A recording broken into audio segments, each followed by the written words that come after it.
Hello, hello, hello, and welcome to this week's episode of Livestream Happy Hour. My name is Eric Brayman. I am your host. I'm the program director with Lane Arts Council, and I am so excited to be welcoming our guests, very special guest for today, Ethan Guillen of Beginning, Middle, and End at LCC. Hi, Ethan. Hello. Thanks for being here How's with it us. going? I'm so excited to learn a lot more about Beginning, Middle, and End and hear about some of the roles that you will be playing in the show. I'll start off by going through our beginning of the show spiel, and then we'll jump right on into it.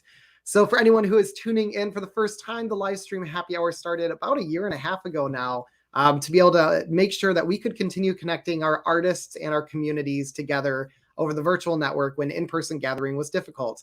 Now, as we are starting to return to in-person programming and experiences together, we're still having this awesome virtual platform to be able to keep bringing these amazing highlights of arts happenings in our community to you, all of our viewers on YouTube and Facebook. So thank you for tuning in. Thank you for checking it out. And thank you for supporting the arts here in Lane County.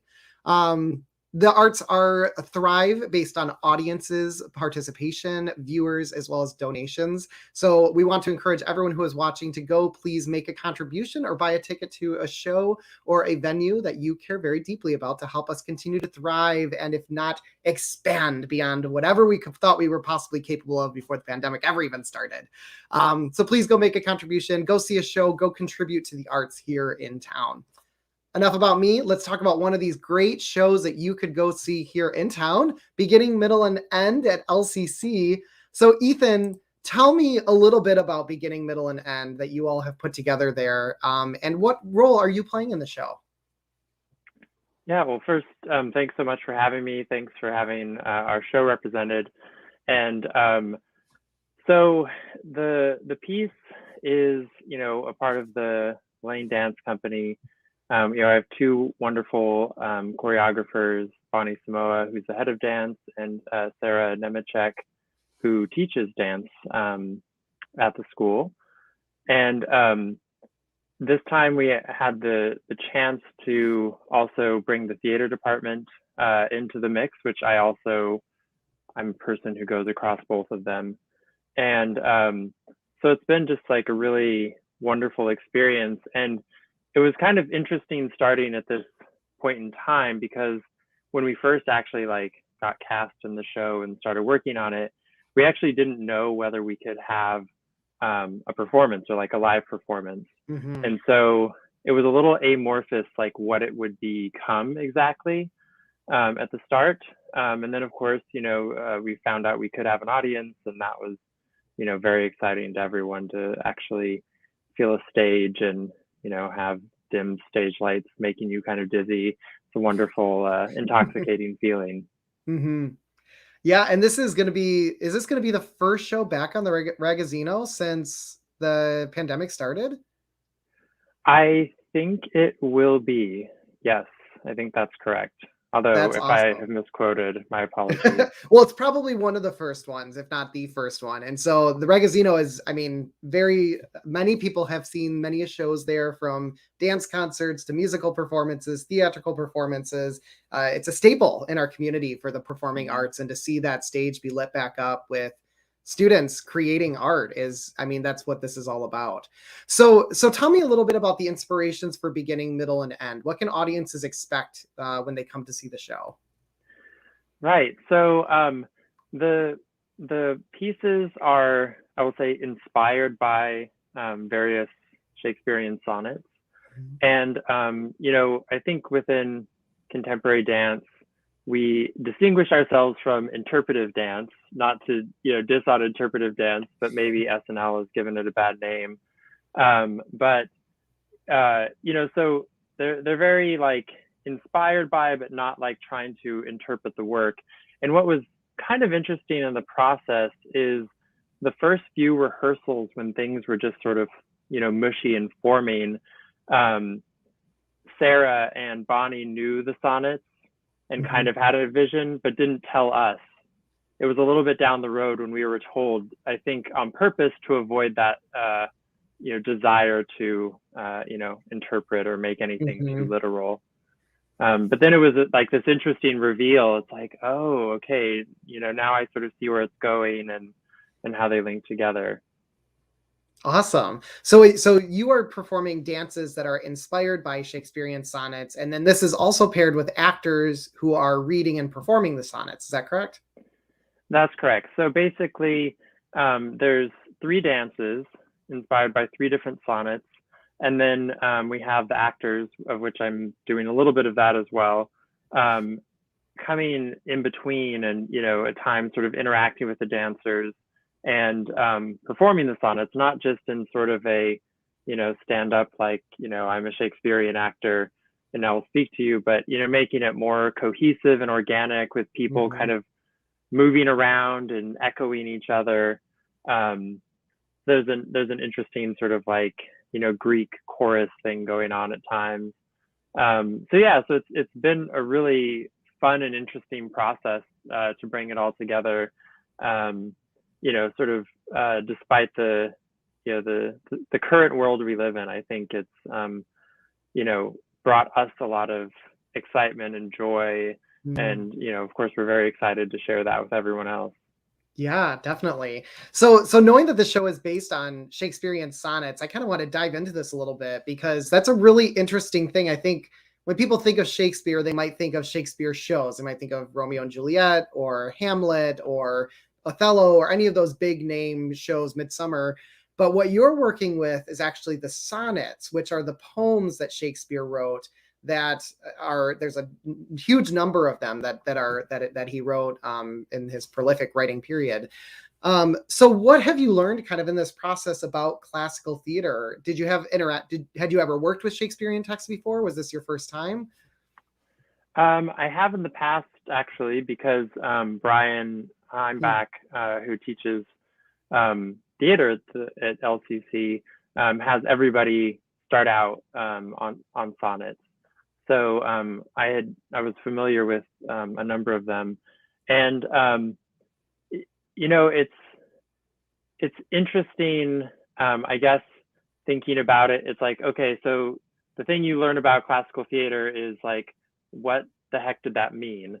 And so like your job as an actor with a sonnet, I think, and somebody probably has much more interesting and intelligent ideas than me, but what I think about it is like, I need as an actor to convey that meaning, even if the words aren't going to be obvious to everybody. Because it gets very, very flowery and early modern English. And so we're obviously taking a more modern take on it. And so one thing that I like about the show is we don't just assume a lot of knowledge. Part of the show is actually helping to explain what's going on with the sonnets, what is the structure of a sonnet, so that everybody in the audience can also sort of be in on the journey in an informed way. Yeah. And Shakespeare is such a fun text to think about working with in this musicality kind of approach because the way he wrote was intentionally musical, right? It was da da da da da da da da da da da da da, and the sonnets have a very particular structure to them, so it's a consistent rhythm that you get to work with, or a consistent journey of rhythm, at least, you get to work with. But then you're using that same rhythm to explore things like love or loss or the complexity of life and friendship and anger. Like he really uses this form to get back to that human emotion because it follows the same rhythm of the heartbeat. And so there's something really exciting in there about the way that Shakespeare especially can take this very similar kind of cadence and apply the human emotions to it based on how quickly the letters are able to be said together or how slow you have to go to be understood, and how that really gets you into these different phases of emotion. And I imagine for dance, there's a lot that can be really inspired, I guess, from kind of that cadence and that rhythm, the pickup and the slow down that might happen. So tell me a little bit more about how the dances specifically have really been inspired by the sonnets. I know you're saying you're not going towards interpretation explicit, but really going towards that realm of inspiration. So tell me, what does inspiration mean to you in that process of creating those dances from the sonnets? Yeah. Well, without giving too much away, like there's a sonnet about love.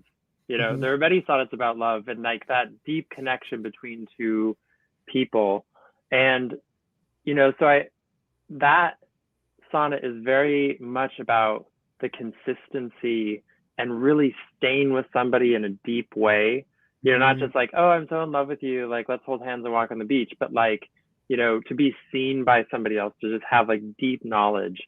And so in that one, I think what, the dance is trying to do is sort of embody that staying and that feeling of connection, with the added interesting challenge that we can't touch yet. That's one of the rules, is that we can't touch.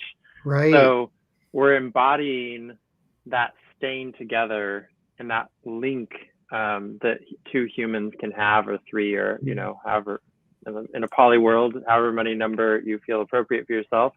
But, so that's what I find, so fun, is like, trying to get at these deeper concepts in ways that are demonstrated by our bodies, because that's something I love about studying with Bonnie, is how much she focuses on the human connection. And, often when we're, warming up in class, we sort of start on the floor, just like getting our joints moving, and then, as we eventually start to get up on our feet, we usually just start walking around, and she's like, move with kinesthetic delight. And then almost always the next thing is start making eye contact with everybody in the room as you go by them. And we spend so much time, under her direction, like connecting to other humans. And that's, something I find so exciting about studying with her. She'll have us do things where we just walk next to somebody, and, you start and start making a little dance without speaking as you walk next to this person, and so I think that those are the sorts of things that, excite me, and just sort of what I see as a commonality in the way that Bonnie teaches and the way that she puts a piece together is, it is looking for deep human connection. And I really love it, particularly right now at a time when everything is felt a bit divisive, people have died, family members have dropped off because of crazy political fights. And, I think that this has been just very personally meaningful, to be able to sit and stay with people, and, just embody that in our dance. Yeah.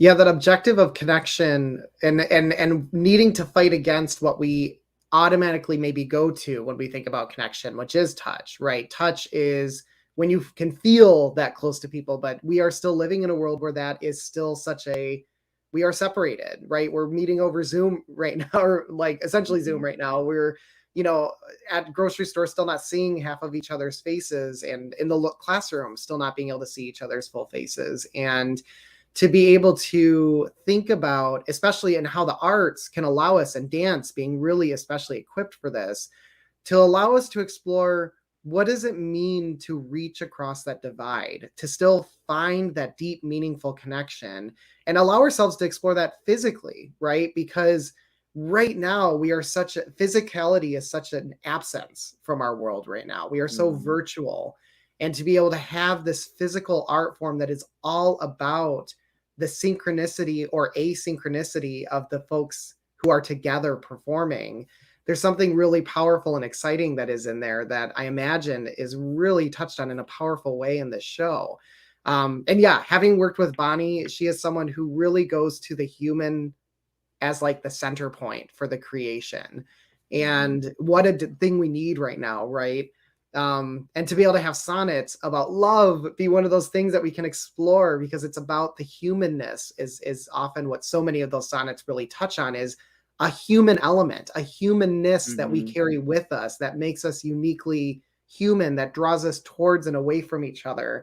That piece is really one of the most unique dynamic elements of what it means to be a person in this world. So that's really exciting to hear some of those elements. So you talked a little bit about the lovers, and kind of maybe that love scene where you want, like, touch is what you want to get to, but we're playing with this idea of how can we find that cohesion of connection there. Can you give us another example of something that people can look forward to that maybe is in a different direction, that is kind of using this written form into movement? Again, not giving away anything for the show, but other kind of things that you've explored that have been really exciting discoveries for y'all along the way. Yeah, so I'm in two of the pieces, and there's a third one that I'm not in. And that one I just saw, and I would say that one's the most sort of different at an opposite end, you know, because like the first one that I was describing, you know, has sort of like chill contemporary music behind it. And then you know, this other one that I'm not in but just saw for the first time has rock and roll going on, and it is just amazing to see this blend of contemporary and people just like rocking out, and you know, you feel like you're at some really awesome festival or something. And I'll be honest, I'm not in that piece, so I don't remember which sonnet they're inspired by, but I definitely was thinking, having read many of the sonnets, I was like, I need to find out, because it's such an interesting interpretation to have like classic rock and you know, having all these dancers just killing it on stage. So it's nice that there's like this full range of emotion and energy that happens on the stage throughout the show, you know. Because I think sometimes, you know, a lot of people like in an improv, you know, contemporary dance class default to like, you know, the flow and like, you know, how are we just going to keep flowing and like turning, and you know, so it's nice to see that mold broken in such a different direction. Well, that's really exciting to hear too, because I think that's sometimes something that is like a misconception about dance, especially when you start thinking about contemporary movement, is that there's this feeling that it's going to be one type of thing, maybe something that has been seen a lot on So You Think You Can Dance and other forms of great dance promotional shows. But there are these ones that can have hard edges, and there's something really exciting when you can have a hard edge right next to a soft edge. And what does that feel like as an audience member to be taken through that? I want to share a comment that came in. Chelsea Beaudry, I hope I'm saying your name correctly. Thanks for being here with us. She said, this is wonderful to hear some insight on the inspirations and how they relate to our time, simultaneous love and divide. Yeah, Chelsea, it's really exciting to be able to engage these conversations and think about how we can use the arts to really explore our realities and process them in a way that, you know, just speaking doesn't allow us to really get to. It gets to a deeper heart body experience. Well, I want to flip over to another side of the conversation. We've been talking a lot about the dance side. I want to talk a little bit more explicitly about the Shakespearean text side, because you do perform some spoken word pieces in the show. And like we were talking about earlier, Shakespeare really requires us to do a lot of extra work as actors. I have done a lot of Shakespearean work in my day, and I know that story. There's references that are beyond anything that anyone would recognize right now. There are phrases and turns of phrases that are really just strange to us. There is sometimes even the arrangement of words that is in a different arrangement from what we're used to today, that really requires that extra work. So in your working with the Shakespearean text, what have you learned kind of in that process of working with the dialect, and how has it shifted you or shaped you as an actor, both now and your previous time working with Sonnets with Brian? Right. Well, I mean, my initial reaction is like, this is really early modern English. Like, have we not gotten to a different category yet? But the thing that, you know, I've really enjoyed is kind of what I was saying before, and I'd be interested to hear if you have a similar experience, is that you can't count on everybody who you're performing for to understand. And so there's a lot more pressure to very subtly, without doing an interpretive dance, deliver the meaning through your voice, through your whatever, you know, whatever you can do as an actor. So, and then, I mean, it just like takes, you know, like occasionally if you read an entire play, you'll have like a couple words you need to look up, but like, you know, in the sonnets, I mean, that is some deep textual analysis, reading different people's, you know, sort of modern English translations, and those don't always perfectly agree. And sometimes you read the translation, you're like, how did we get there? You know, his bending sickles compass come, you know, like what the hell is that?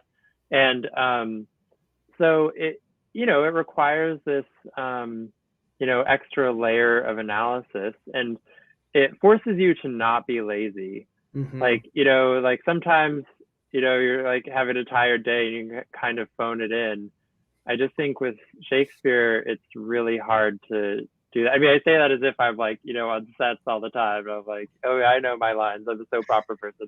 But, you know, not to be overly grandiose, but yeah, I find it just requires a lot of focus. But I'd be interested to hear what your experience is with that.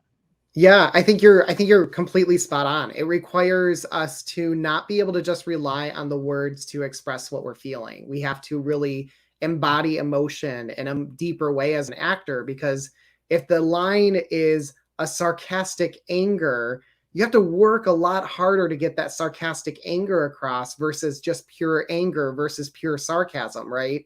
And when you're working with contemporary English, you know, people know when it's sarcastic anger, like, oh yeah, sure, right? Like that sounds like a sarcasm kind of piece. It's very easy to lean into that because we've got this vernacular that we're all used to.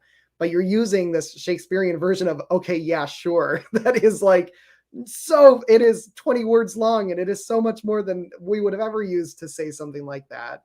And then on top of it, with sonnets, you're working with poetry. So you're working with deep metaphor. You're working with deep kind of like flexibility of the form of how words need to be arranged. And so sometimes it becomes about the play of alliteration or the play of the phonetics of how it sounds together, right? More so than just a clear translation of a sentence that makes sense. And so then you also have to do the extra work of, okay, what does this metaphor mean in the context of the metaphor it's built into, but also what does it mean to me? Like, who am I with this metaphor? And I think about what you're talking about with contemporary scholars reflecting on it. And, there's sonnets where they're like, this was about his male lover. And then there'd be other people who'd be like, no, that's about his female lover. No, that's about his best friend. No, that's about his father. And then all of a sudden you're like, what is this about? And you get to just choose. For me, it's about this. And I think that is a reason that Shakespeare continues to be played with, is because it goes back to those just human relationship, human emotions, human experiences. And there are so many, it transcends time because vengeance hasn't stopped existing and love hasn't stopped existing and deep emotional friendships still exist. And so Shakespeare is still relevant because it is the stories that explore those things using language that to us today is a little bit more difficult to grasp, but with a really skilled actor can be really powerful expressions of that. So yeah, phoning it in. Yeah, there's other shows that I've done where sometimes you can show up a little bit tired, a little bit kind of, I can just say my lines and move my movement on stage. And at the end of the day, you'll still kind of get the gist of what I'm getting at. It won't be the best performance I've ever given. But Shakespeare, if you show up tired, everyone's going to walk away being like, I don't know if I understood what they said. So, yeah. Yeah, extra layers of commitment. Yeah. So, well, I'm curious to hear, we've talked a lot about some of the really cool things that you all have going on. This is kind of a pretty open-ended question, but with this project specifically, what excites you the most kind of in this work that you all have been doing as an ensemble? Yeah, and I should just say here that there were a couple of other colleagues who were supposed to be here to give other perspectives, and so apologies that you're only getting my perspective, but there will be a moment to ask questions of other artists after the show, actually.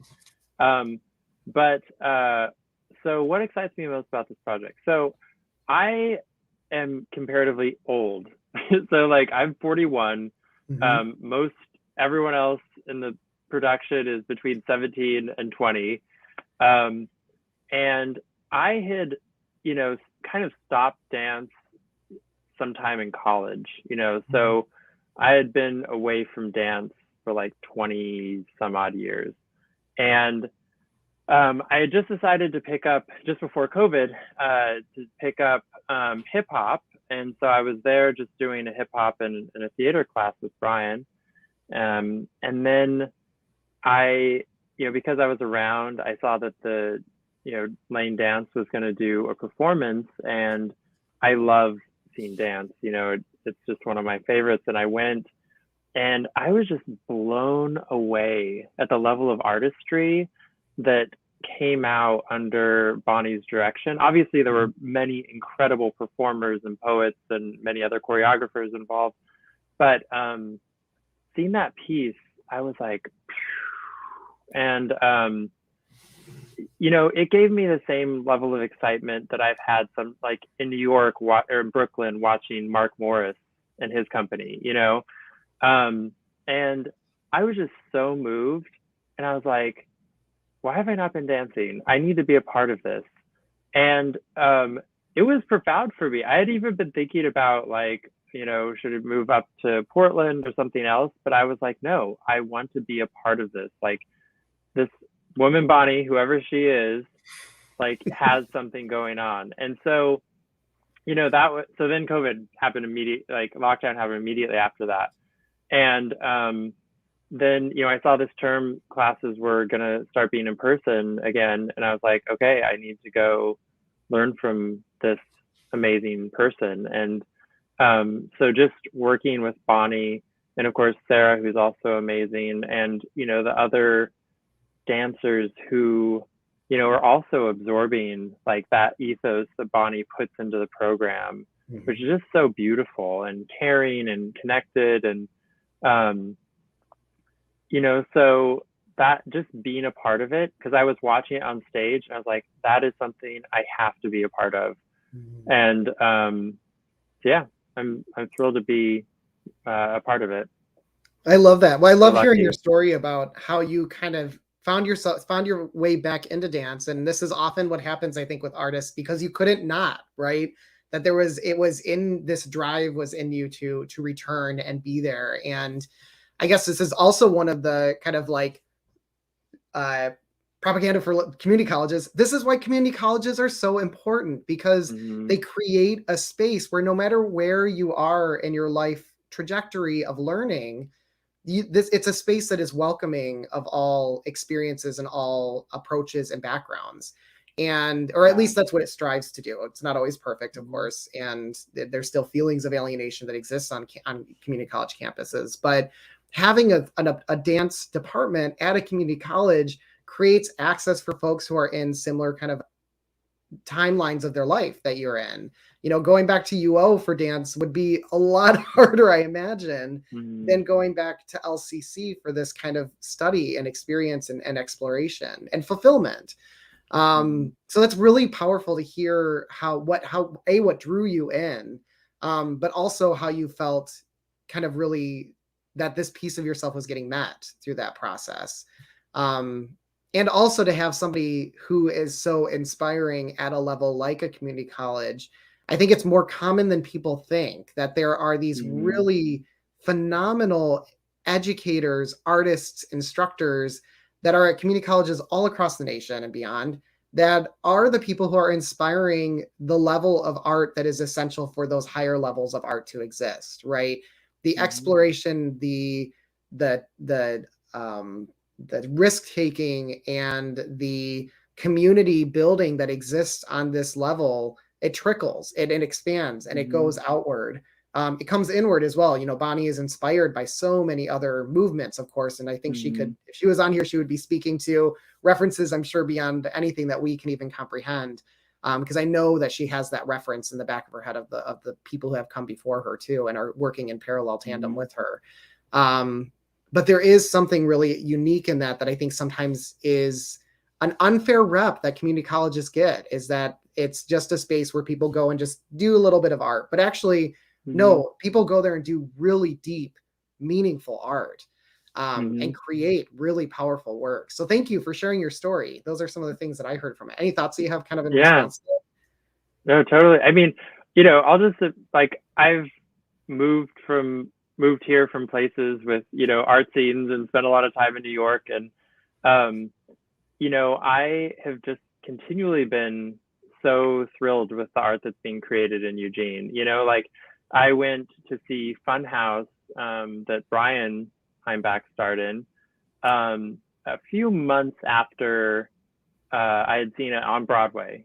Mhm. And, I will just admit, this is no shade to Brian, but like I wasn't ready to be like, oh, this will be cute. But it was an amazing production. I was just blown away. It was so good, And so I was so happy and thrilled to be, disproven of my misogyny towards, New York. And then, the same thing when I went to the dance performance, I didn't have very, high expectations. Because like I used to live in the Bay. I would watch the San Francisco Ballet very regularly, and they would do Mark Morris pieces as well. And obviously there are other choreographers than Mark Morris, but he's a particular love of mine. And I was just blown away. There was nothing about that performance that felt less than. There wasn't something where I'm like, I'm missing out because I'm watching a group of people who are only under 30 and have like, societally acceptable bodies, of like perfect hewn muscle. There were like people of all sizes on stage, grooving, moving their bodies beautifully. Of all, there were like older people and young people, and that, I think that like sometimes the arts can feel a little alienating because it kind of, people like to create out groups, and so like sometimes you almost feel like they're trying to make you feel a little alienated from the experience by like, we're just so good, you could never do this. And what I saw in that performance was so human and so connected, and just celebrating everybody, and like literally like every type of body and person. And there was nothing like gender. It was like very genderless, and that was a huge part of what inspired me. Is that like that is the kind of art that I love, where like somebody is like, I feel that so strongly that like I want to go get up on that stage right now and just feel affirmed, because like dance is like such a weird thing for people. People are so shamed around moving their bodies, and that always makes me so sad. Like when people tell me that they don't like how they dance or whatever, I'm like, who gives a shit? Like you should just like move your body in a way that feels good to you. And of course, like then there's all sorts of things about like, well, how do you make it interesting for an audience to watch? And those are some additional steps, right? But I was like, this is the art I want to be a part of, because I want people to see that no matter who they are, they can be a part of this beautiful art. You don't have to be 22 and have a perfect body and have studied ballet, since you were 3, and had some like horrifying teacher who is like hitting you with a stick and making you anorexic. Like there are different choices that can be made. And so like for me, and I also say like I love Brad at UO, and they're also doing totally amazing things. And I actually saw their show as well just before COVID, and it was incredible. But as you mentioned, I mean, the community college was such an easier entry point, just to start out. And watching what happened in that performance was so moving to me. And I was like, God, I miss dance. I was like, I need to get back up there. And so here I am now. So anyways. Yeah, I love it.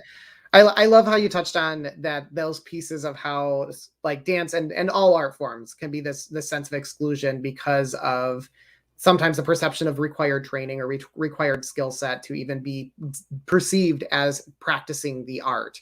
And I really love how you reflected on that. And one of the things that you mentioned of like, yes, like move, feel, do, create, like move how your body wants you to move, no matter what your body like looks like and what you have access to with your body. Move it in a way that feels right for you. That is the art form. That is the practice. And yes, part of the practice is also moving through that transition of learning what is exciting for an audience, and that's part of the education world. Part of the reason why education is an important part of the arts community, because almost every single artist who has made it at that highest level of profession has gone through some really intense training and skill building, but they had to start with moving their body in a way that felt right for them, that felt exciting for them, that connected them to the art, to get on that trajectory and journey up.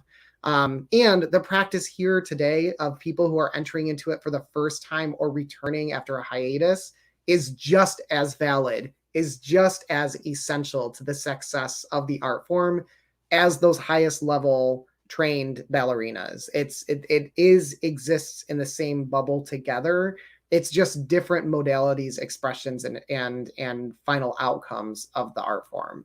So just wanted to deeply appreciate that. I think that is such an important point, and it transcends not just dance. It is every art form has that.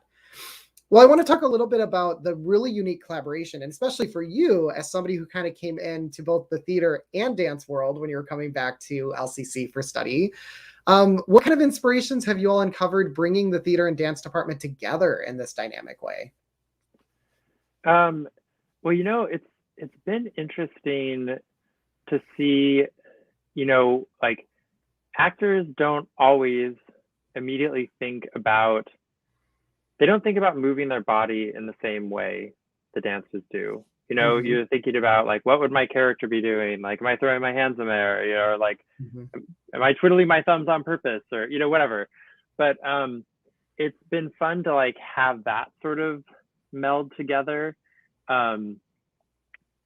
Because we have transitions and stuff where, people come together, and it's interesting to be like, okay, so you get to like improv and connect here, like look at them, just connect with people as they're coming onto stage, acknowledge, it's not like we're just two separate groups, coexisting in one space.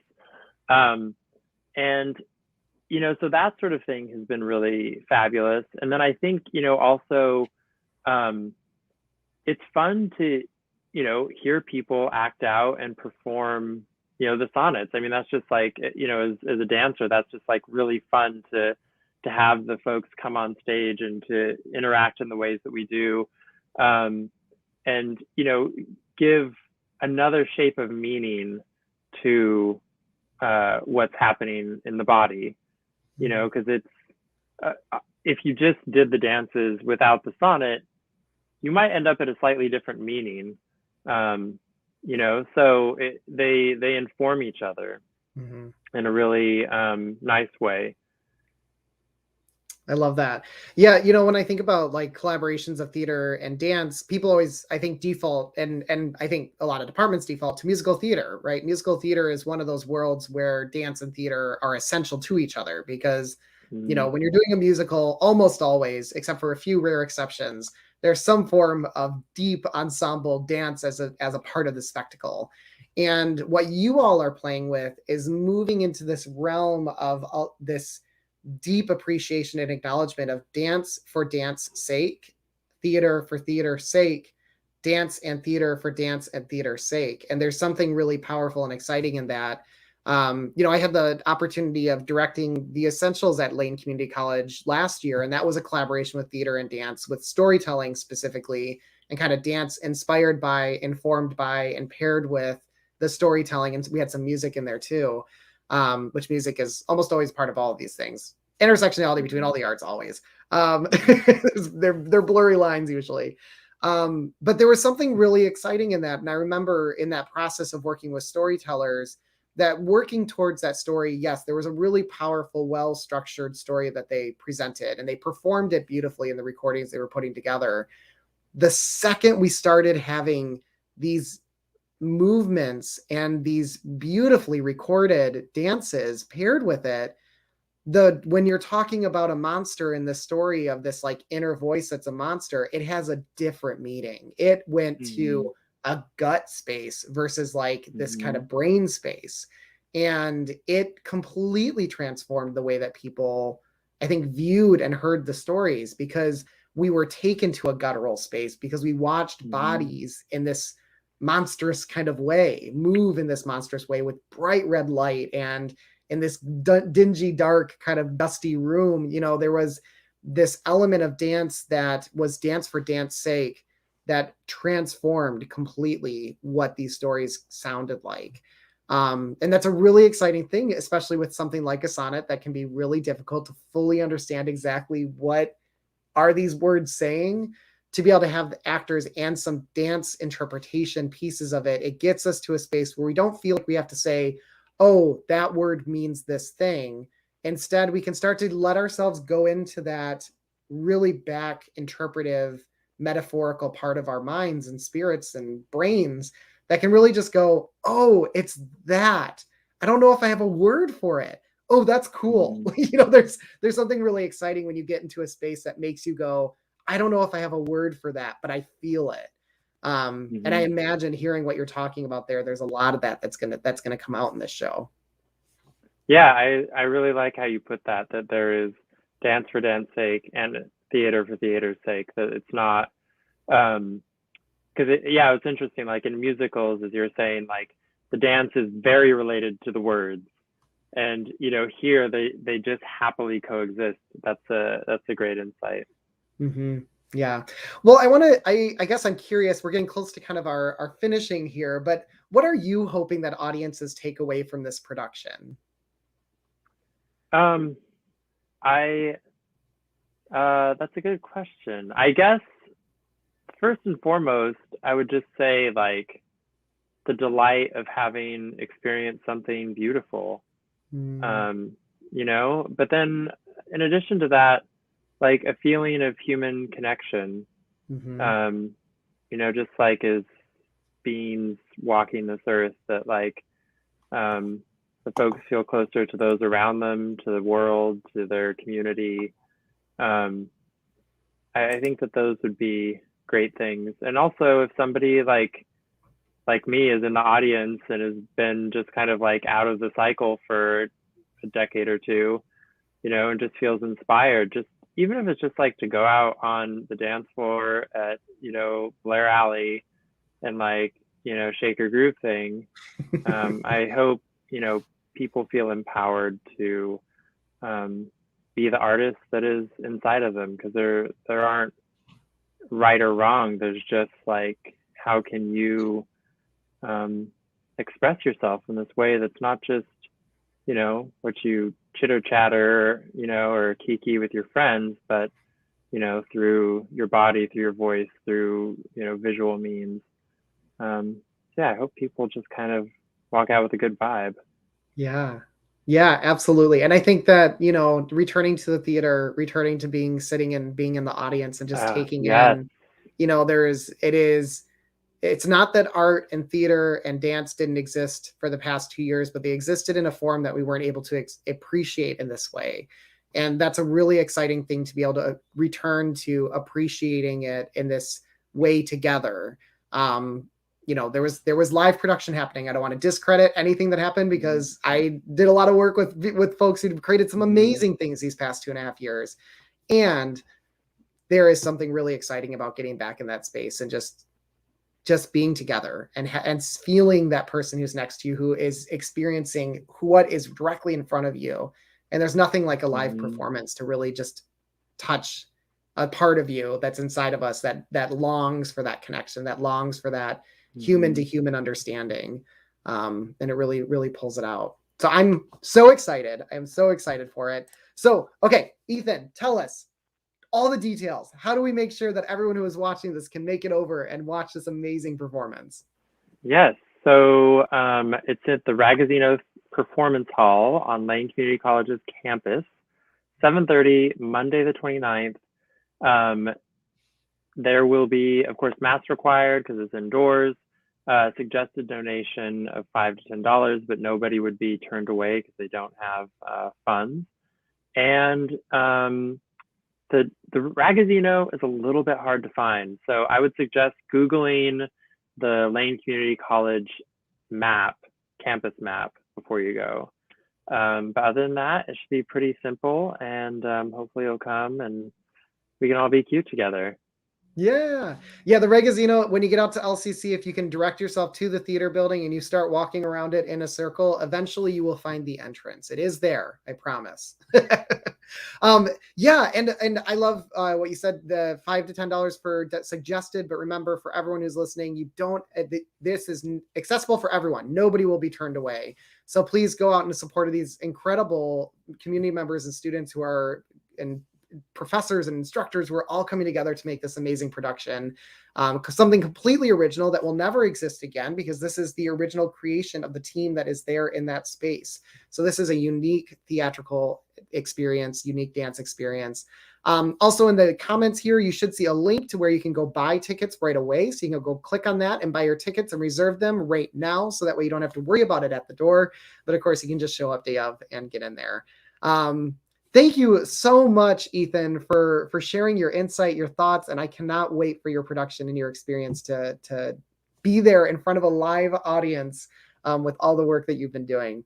I have one final question for you before we head off. This is what I ask everyone who's been on the Livestream Happy Hour. Where are you finding inspiration or creative energy right now?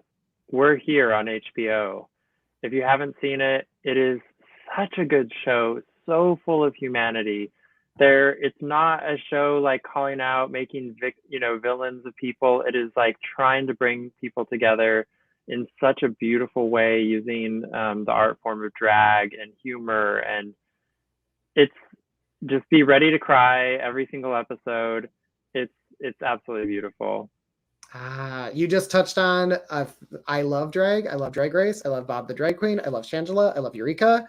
I am 100% on board with this recommendation. Everyone go watch it ASAP. Absolutely. Awesome. Thank you so much, Ethan. It's been amazing speaking with you. Again, everyone, please go see Beginning, Middle, End at LCC. It's happening this Monday, November 29th at 7:30 p.m. So we'll see you in the audience. Awesome.